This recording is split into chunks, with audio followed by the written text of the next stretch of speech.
Good evening, everybody, and welcome to the August meeting of the Portsmouth Police Commission on Tuesday, August 29th, here at 5:30. Welcome. Call the meeting to order officially with the Pledge of Allegiance, and ask the Deputy Chief to lead us, please. I pledge allegiance to the flag of the United States of America and to the republic for which it stands, one nation, under God, indivisible, with liberty and justice for all. Thank you, Deputy. And now, if I can request a motion to suspend the agenda and move up item number 1, the swearing-in ceremony, under the Chief's report, please. So moved. Second. All in favor? Aye. Aye. Okay, Chief, take it away.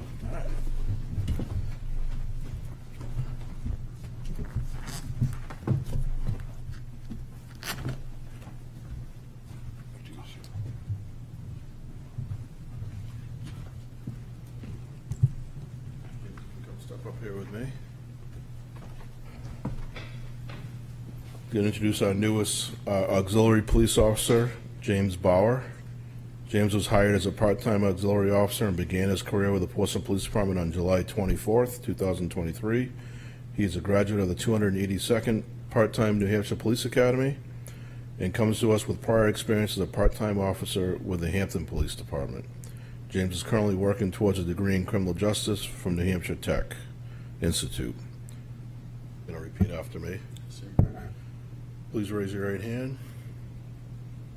I state your name. I, James Bauer, The above named appointee the above named appointee, do solemnly swear do solemnly swear that I will faithfully and impartially that I will faithfully and impartially discharge and perform all duties discharge and perform all duties incumbent on me incumbent on me as a police officer, constable, and night watchman as a police officer, constable, and night watchman of said city of Portsmouth, of said city of Portsmouth, according to the best of my ability, according to the best of my ability, agreeable to the rules and regulations agreeable to the rules and regulations of the Constitution of the Constitution and laws of the state of New Hampshire. and laws of the state of New Hampshire. So help me God. So help me God.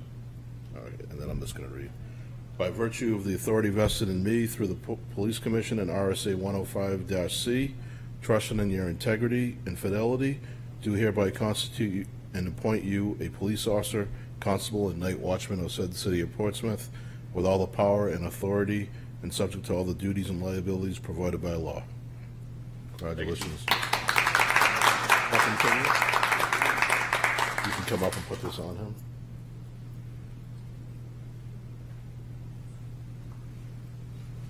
Right in there. Yep.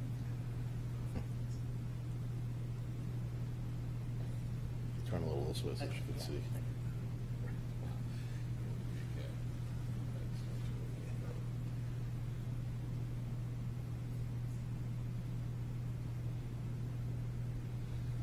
No pressure. Got it.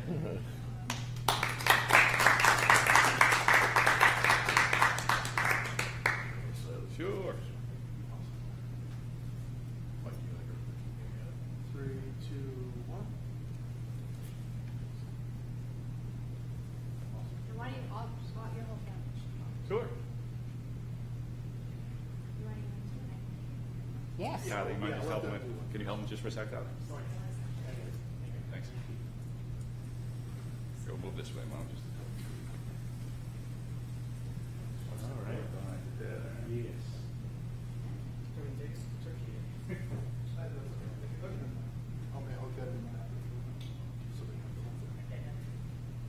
Okay, 3, 2, 1.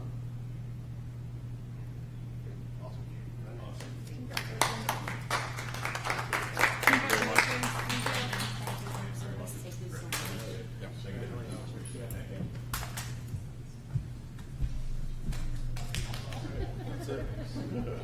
You guys don't want to stay for the rest of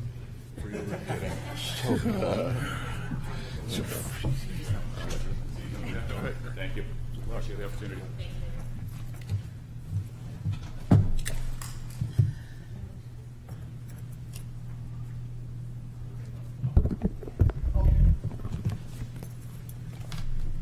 Thank you.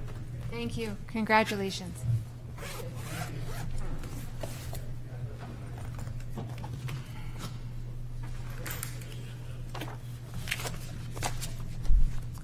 So we will resume the regular agenda at this point, and I'll ask for a motion to accept the minutes of the meeting held on July 18th. So moved. Second. All in favor? Aye. Aye.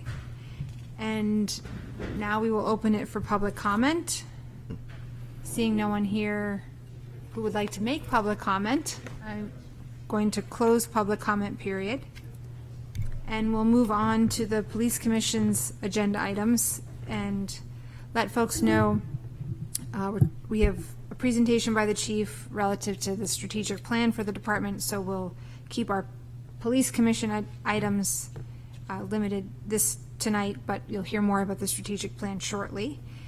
But first, facilities update. Any news, chief, on the restoration work? So as far as the facilities updates go, the restoration is continuing.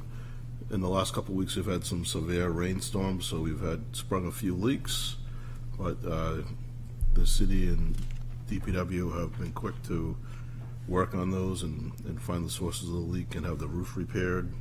And we've also had several new dehumidifiers placed throughout the police department to try to address that problem as we continue to move forward and hopefully get a new facility.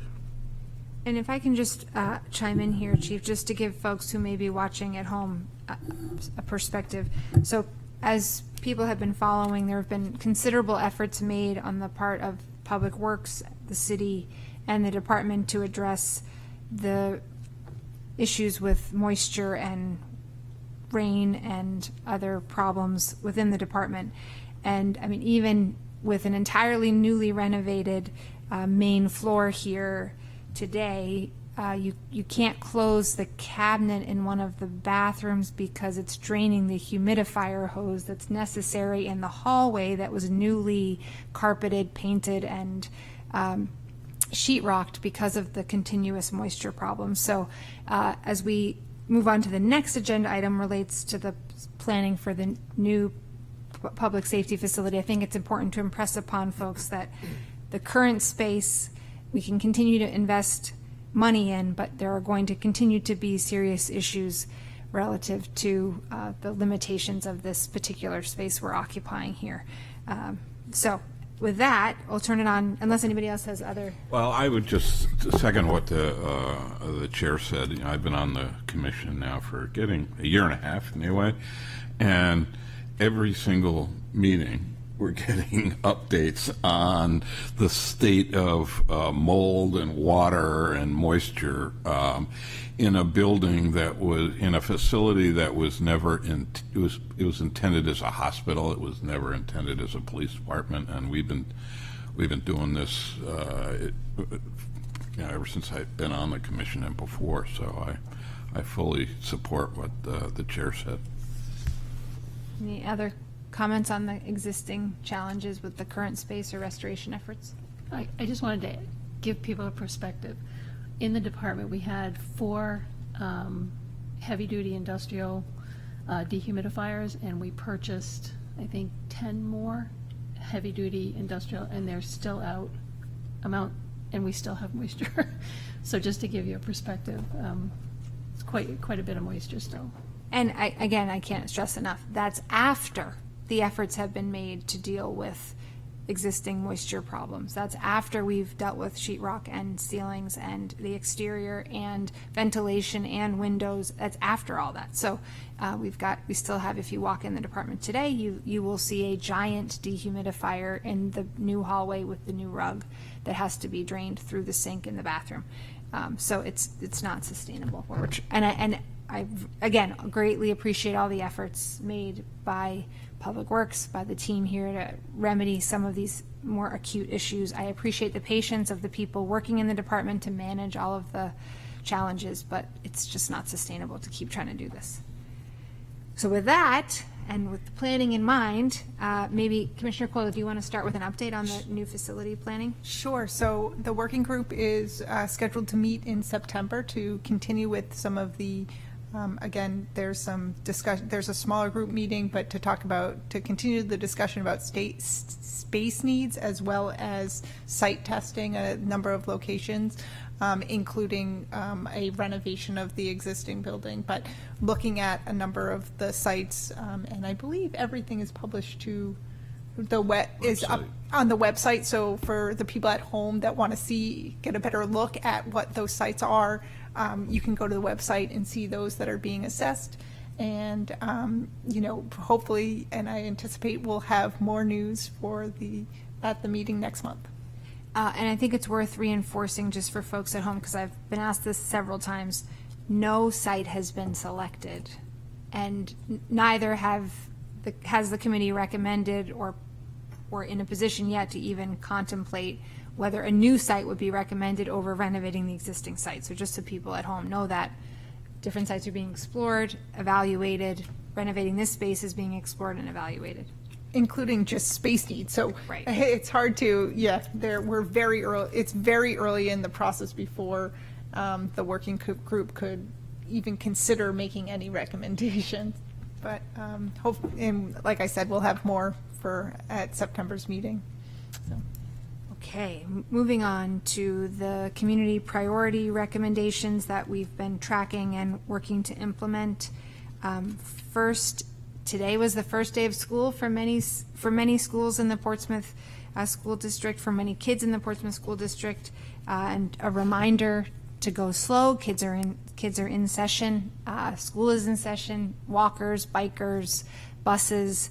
So Chief or Deputy Chief, do you want to weigh in on that at all? Other steps to be taken relative to back to school safety? I'll speak a little bit and then I'll let the deputy speak, but we've taken steps to be visible at all the schools, especially today, and we will continue for the next several weeks as school continues on. We've also met with the school staff and we continue to meet with school staff to make sure all of our safety protocols are in place, and with new staff that's coming into the schools that they're made aware. Continue on with our ALICE training throughout all the schools. That's been very beneficial to the staff and also to our officers to be prepared in case an incident were to arise. I'll leave the deputy to speak on, I guess, what more we're doing as far as preparation and follow-up on Yeah, so within the last couple of weeks, the patrol sergeants and the patrol officers have been reviewing, reiterating the procedures for a critical incident response to any of our schools, and that's both response theory, protocols, and then also going over our active shooter response kits that are contained in each vehicle, and just again rehashing the procedures should we have to respond for any type of incident like that. We had officers this morning and this afternoon at all of our schools for drop-off and pickup. And again, like Commissioner Coyle stated, we really want to bring attention to the increased traffic in and around the school zones in the mornings and in the afternoons. Our leading cause of crashes, whether they're in a school zone or not, continues to be distracted driving. And when you add in kids going to school, whether it be walking or on bikes, and additional traffic, if you're not paying attention, the propensity for an accident to happen increases.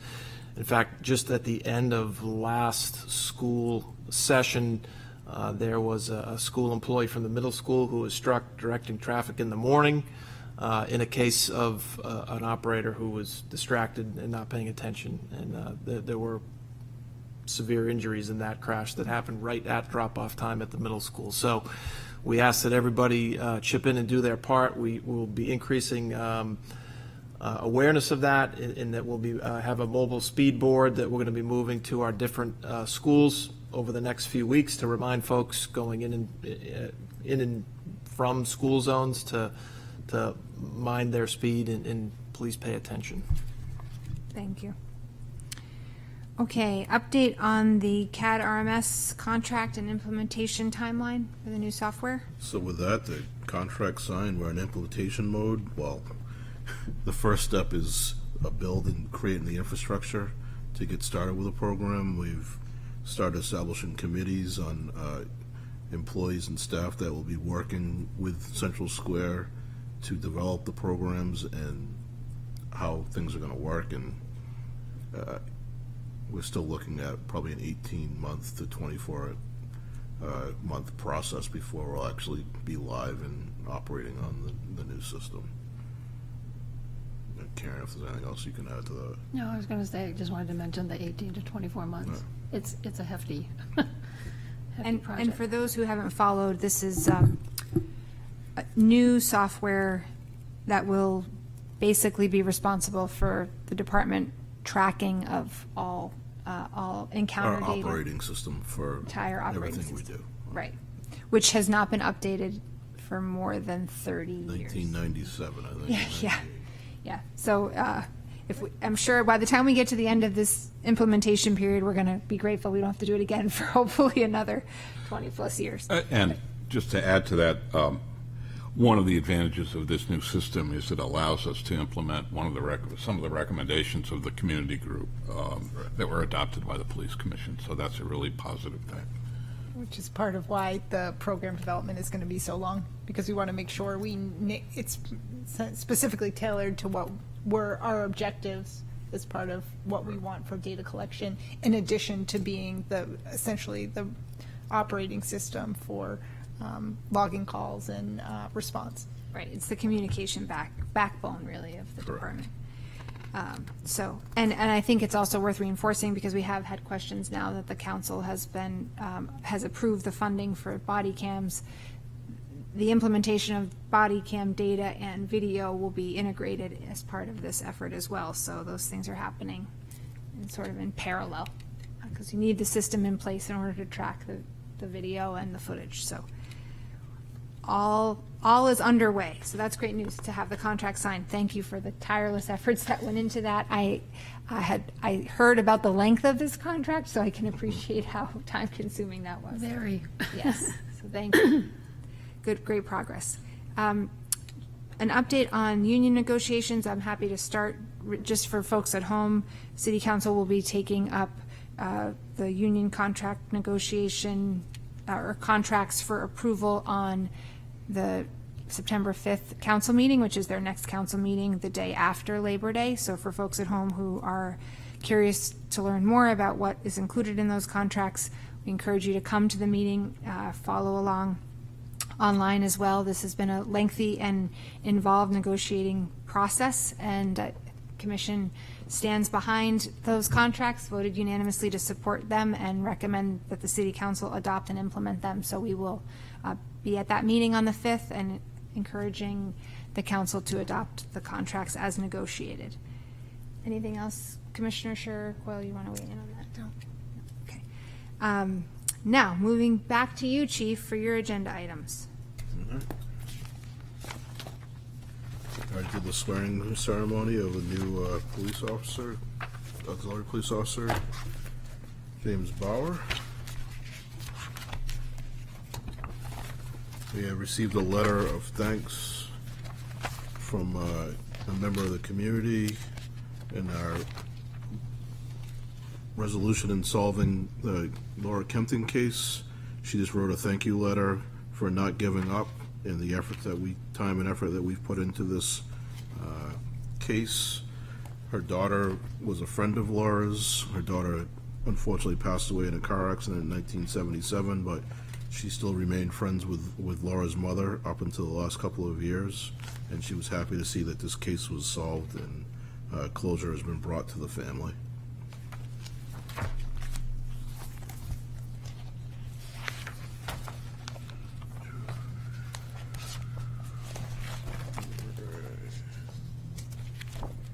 Next on.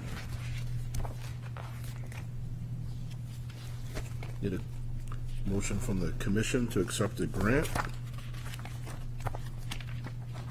ahead. I'll just read. Okay. We're the holders of the ICAC grant and Forensic Shield grant from the New Hampshire Department of Justice in the amount of $1.3 million for the New Hampshire Internet of Crimes Against Children Task Force. And I need a motion from the commission to accept this grant. I move to accept the grant in the amount of $1.3 million for the New Hampshire Internet Crimes Against Children Task Force, and to forward this to the City Council for their approval. Second. All in favor? Aye. Aye. And I can just add here too, Chief, that I did hear from Lieutenant Kinsman requesting a letter of support from the commission on behalf of this grant request, and we will make sure that gets included in the submission. Thank you. Monthly traffic stats, Deputy? So for month of July, conducted 756 motor vehicle stops. 35 of those stops resulted in summonses. We had 51 reported motor vehicle crashes, and 8 of those crashes involved injury.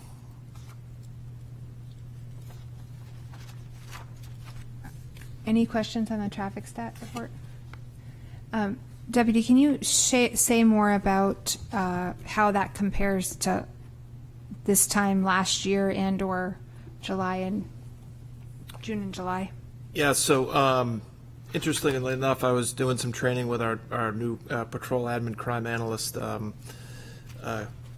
employee, Casey Graham, last week, and we were looking at numbers from 2023 to 2022, and one of the things we pulled up was crashes, and we looked, in particular, we did year-to-date, January 1 to August 25th, 22 versus the same period of time, 23, and I think it was somewhere in the area of, we were 580 this year to 520 last year, somewhere around there. It was not an insignificant increase. It was a significant increase just from 22 to 23. And I'd say that's that's a realistic comparison as opposed to when we were comparing 2021 and 2019 because of COVID. So we have seen, unfortunately, a significant uptick in crashes, particularly the last couple months. We've seen crashes involving serious bodily injury. Some of those crashes involve alcohol, some of them do not. And with that research we were doing, we also looked at the leading contributing factor of those crashes, and as I previously stated, driver inattention or distraction is still the primary factor in the majority of our crashes. And we have had a number of alcohol-related crashes as well. And since I did mention alcohol, I did want to point out this Friday, obviously coming up on the Labor Day weekend, is one of the busiest travel days of the year, and in partnership with the Office of Highway Safety here in New Hampshire and the National Highway Traffic Safety, we're taking part in what they're labeling a No DWI Friday, which is this Friday. We will have increased grant-funded patrols this Friday for DWI enforcement, strictly enforcing DWI, looking for impaired drivers, and it's actually an effort through the entire Northeast along the Route 95 corridor, of which, of course, we are, and along with the Hampshire State Police in towns surrounding us, we'll have additional patrols this Friday, focused particularly on impaired driving. So, because that's also a contributing factor, we take great lengths to try to mitigate that. When you speak of distracted or inattentive drivers, do you have any sense of whether that's primarily cell phone related? We do have a sense of that, and anecdotally, what I see out there, what the officers see, is cell phone usage. Yeah, and if they're not paying attention, 9 times out of 10, it's because they're on their phone. Thank you. Any other questions about traffic report? So, folks at home who may be watching, Labor Day weekend, be careful. Don't drink and drive. Don't be on your phone. Be attentive to what's happening around you, and have it end up being a fun and memorable Labor Day for all the right reasons. Okay, financial report. We just closed our FY23 fiscal year last week. The numbers still aren't perfectly final yet, because the finance department's still working on that. But it looks like we are going to be returning $674,463. And that is primarily due to multiple vacancies, and then we had 2 military deployments for the bulk of the year. And when they're away, there's no charge to our budget. In FY '24, we're 7.7% through the fiscal year, and we're tracking at 7% right now, just for 1 month.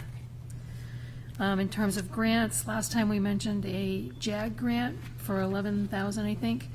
I worked with Captain Keaveney. We're going to use that money plus some seizure money, the equitable sharing that we get from federal cases that we do, and some budget money to do a Faro 3D imaging system, which the chief will mention in the strategic plan.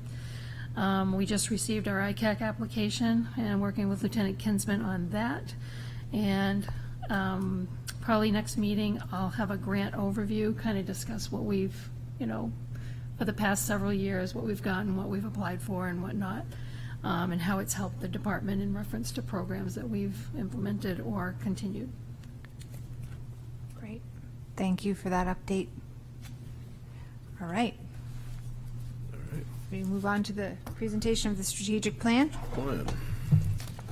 So this is just to give an overview and update on where we are with our current strategic plan for 2023 through 2027.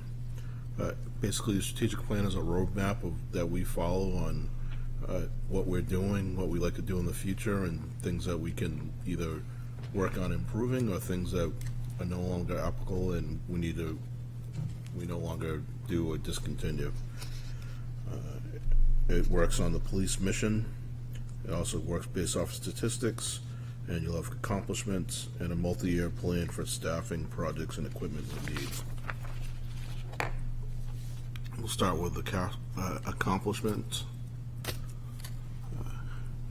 Things that we've done in the past year in 2022 is we have reestablished a deputy police position through a realignment through our ranking officer structure and command structure.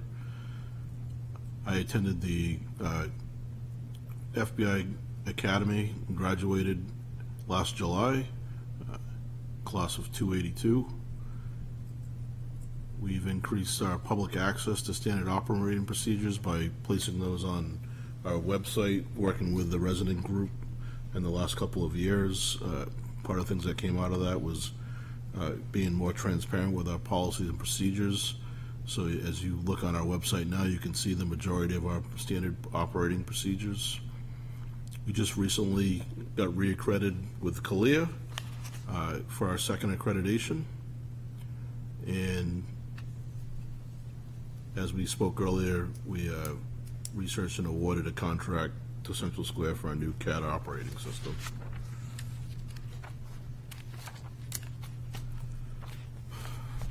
Some of the other additional things that we've done as far as upgrading our hardware, we've gone from servers to a virtual servers with our computer system. In dispatch, we've some major upgrades with the recording system and document and imaging system with our changing to electronic files throughout the department and different divisions within the PD. A big issue that we've been working on is recruiting of new officers, and one way of doing that is we created a recruiting video, which is on our website, that we use to help in recruiting new officers. And in addition to our canine dog that Officer Warner has, we added a new canine named Crash with Officer Maloney, who just recently got certified.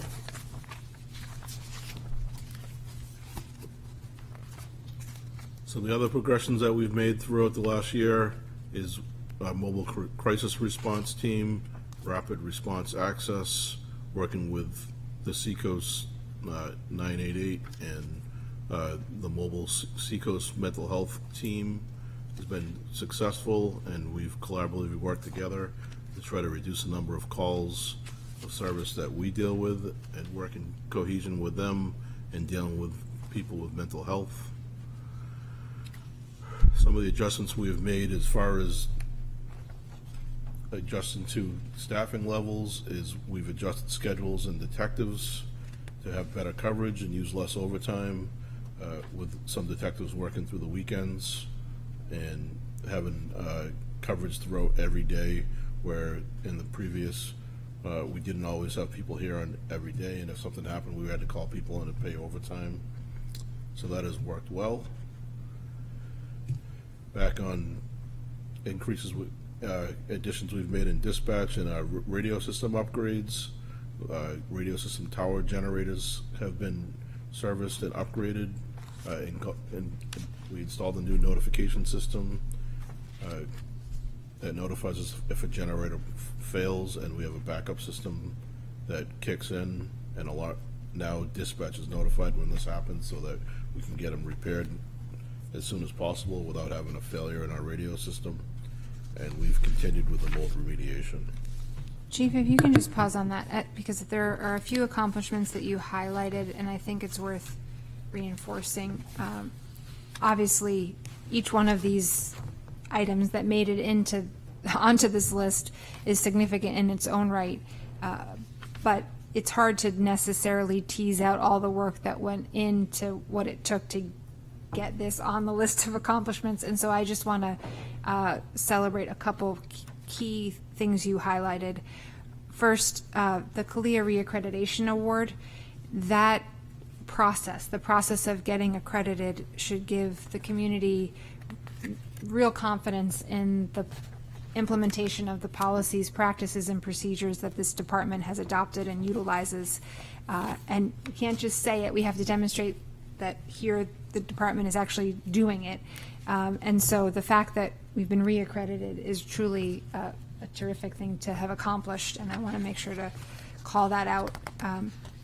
Also, we've heard a lot about the importance of community engagement, and I think the arrival of the new canine is an exciting part of that program and that commitment. I actually had the chance to be at the elementary schools as part of one of the part of the department's work before the end of the school year last year, and the dog was even younger and littler then, and was really a hit at the school.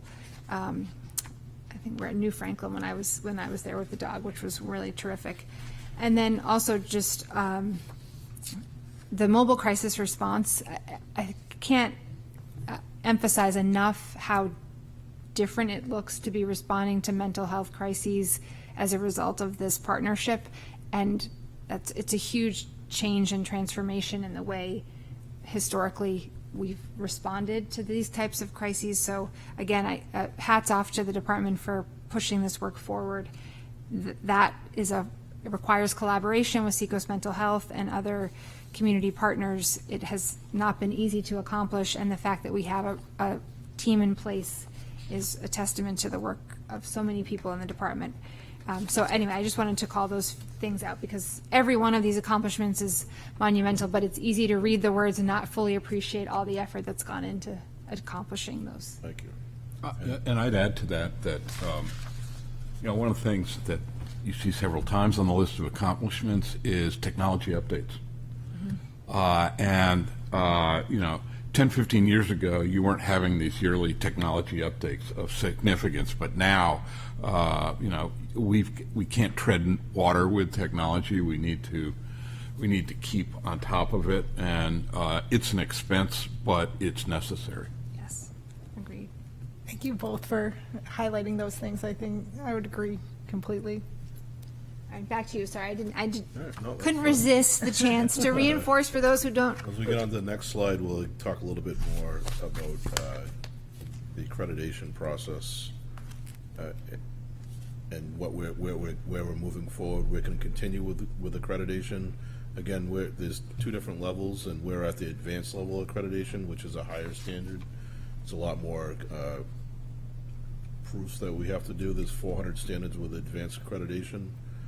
In our recent conference I just attended where we got reaccredited, there weren't too many attendees there that have reached a level of advanced accreditation. I think it's something that we're proud of and something that we're going to continue on. The state has also offered a state accreditation, which we will also do in addition. It's something that's being offered across the state and encouraged for all departments to take process in. But as an advanced accredited police department through CALEA, the lift for us is very little.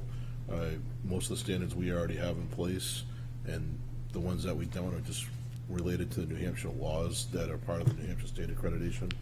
So we are in the process now. We've applied and we will hopefully receive accreditation to the state as well, to show that we are following the best practices and protocols in law enforcement, not only in the state of New Hampshire, but across the country.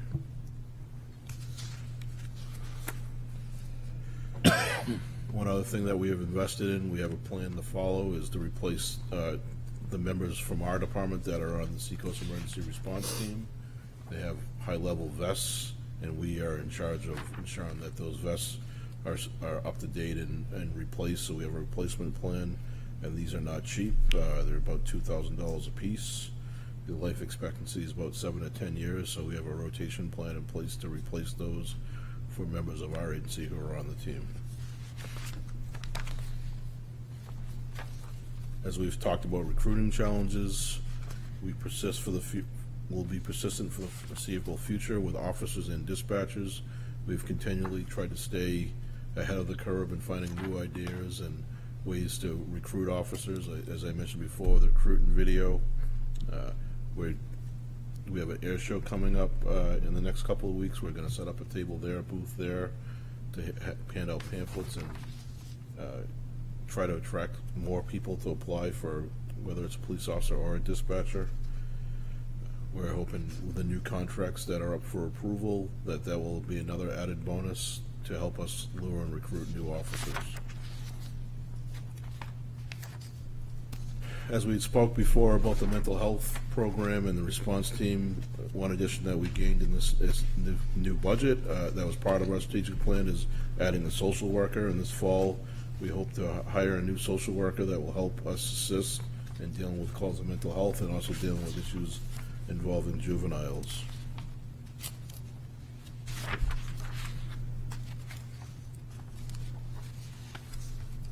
Again, we talked about the CAT RMS system earlier.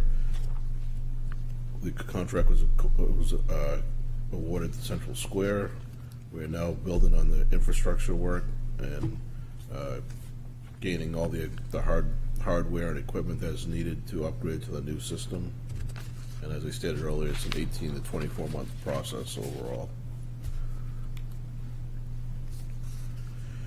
As Karen mentioned earlier, one of the things we invested in was this FARO 3D crime scene mapping. It's new crime scene digital documentation technology. Equipment and system speeds up investigation process with regard to mapping and crime scenes. Provides exceptional 3D mapping capabilities, data quality, and accuracy, while also offering faster scanning speeds than what we currently have. And this will be in addition to what we use our drones for to help in that process. But this is some software that will cut down on a lot of time, manual time that we currently have and don't have the capabilities of doing once we receive this software.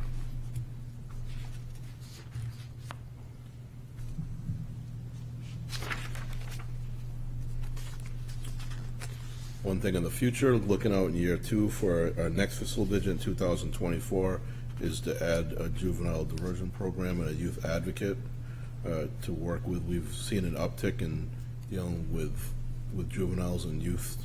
And as you see across the state, there really is not a lot of plans in place on an avenue to deal with juveniles and youth in a diversion program statewide. So we are working on creating one here within our department that works best for our community.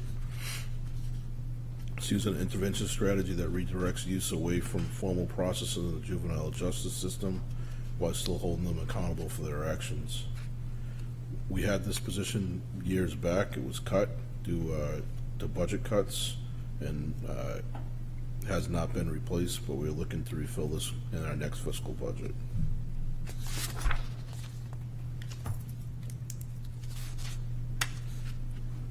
Also, in our next fiscal year, we'll be looking to implement the body cameras up in this new recent contract. We've gotten through the hurdle of negotiating with the unions to implement it. So we'll shortly, once that contract is approved, be moving forward with the implementation and selecting a product that we feel is best for our community. In 2023, we worked on a standard operating procedure to guide the use of this technology. In the next year, through year 24, next fiscal year, the department will establish a rollout plan and review different camera systems and select, like I said earlier, the best product we feel for our department and for the community. And Chief, can you just clarify for folks, body cams as opposed to cruiser cams, starting with body cams? So we're going to slowly implement these. We're going to start with body cams. In the future, there may be car cams, but if we feel that we're going to get a clearer picture from a body cam more so than the car cams, because the car cams are only going to get the view of what's visible from the car, and if all of our officers are equipped with body cameras, we'd get that in addition to everything else that's outside the scope of a car cam. The technology is moving quickly, so as we proceed through this process, we'll look at both and ultimately make a decision on what we feel is best for the community and the department. And if I can just add for folks too at home, the use of body cams is always, is also part of the contract negotiations, and we did incorporate both car cams and body cams as a part of that negotiating process. So when and if the time comes for the department to choose to implement car cams, that's already part of the contract. A good part now is that the majority of departments across the country have gone to body cams. There's a lot of grant money out there to offset the costs. When we initially started looking at this, there was a huge upfront cost that we were going to have to come up with out of our budget. We'd put into the capital improvement plan to get there, but I think now by the time that we actually choose a vendor and have this, there's a lot of grant money available that will hopefully cover the majority of the startup costs to offset that original budget request. Including a recent increase at the state level of funding available for the implementation of body cams from $50,000 to $1 million. So that's another good source. Commissioner Coyle? Again, this is one of the recommendations from the resident advocacy group, and so again, we're just continuing to make strides in implementation of many of the recommendations for that got generated from that group. Back to you, Chief. Sorry, I had to jump in on that one. That's fine. And as we started earlier about new police facility, we are working forward with that. That's in our strategic plan. It's in our capital improvement plan. We continue to move forward. We've been working on that process. We're going to involve the community as much as we can. There's an upcoming public meeting that will be scheduled in September to give an update of where we're at. Again, I will stress that there is no site that has been chosen. We're keeping all of our options open. There's a lot of work that's been going on behind the scenes as far as looking at space needs, looking at all kinds of accommodations on whether it's best to stay in our building here, renovate it, build a new facility, what that new facility look at. We're looking at all options are on the table, and there has been no commitment to any decision on where or what it will look like at this point. And as I understand it, in the end, it's going to be the city council who has to approve the expense and the location. That's correct. Yeah, I think it's worth reinforcing that because this is a topic that the community will obviously want to weigh in heavily on, there will be an ongoing process relative to the selection. The sites will be narrowed, the space constraints will be evaluated, the needs of the facility will be determined, and that process will include active community involvement. Correct. And I'll just reiterate what we've already been saying. We've been working in collaboration with city departments and outside architects to identify potential sites to build on, discuss renovations of the current site as well. We've established a working group to include City Councilor Tabor, who's appointed by the mayor, city resident John O'Leary, due to his experience with the library and middle school projects. And we also have a public work session scheduled. We've had one public work session, and there'll be several more to ensure the public has ample feedback during this process. And it's going to be a facility that's going to be created by all members of our community, not just us. And that's the conclusion of our strategic plan. This will shortly be posted to our website for anyone who would like to look at it and delve into it further. Thank you, Chief. Any questions on the strategic plan, Commissioner Scher? No. Commissioner Coyle? Nothing, thank you. My question is, what have you been up to all this time, Chief? I mean, that's, it's a lot of work ahead, a lot of work that's been accomplished, so it's exciting. And thank you to you, Karen, for the effort to put it into such a comprehensive and complete format. I think next year we want to add a little bit more in reference to the employee accomplishments as well, not just the department one, but bring that out as well. That's great. And as we stated, we kind of skimmed through this. Is like, you know, we have the comfort dog that we've added that came up that really wasn't a part of our strategic plan, but that was a new idea that came up that we developed. So this is a working document. It's a working document. It's a guide. It's not a Bible, but you know, it's something to follow, a plan that we look in advance of where we want to get to and things we want to accomplish. But this is, it's kind of like a moving target because things change. You know, we had COVID, which we didn't anticipate, and you know, that's changed how we've looked at several different things within our plan. We've adjusted our plan, and it's just a kind of like a living document that will constantly be in flux and constantly changing. But it shows that at least we have a plan and we're following a plan, and we have goals and objectives that we're trying to achieve, and we're showing those goals and objectives that we have achieved and things that we could work on improving and you know, continue to make our department better and strengthen our relationship with our community.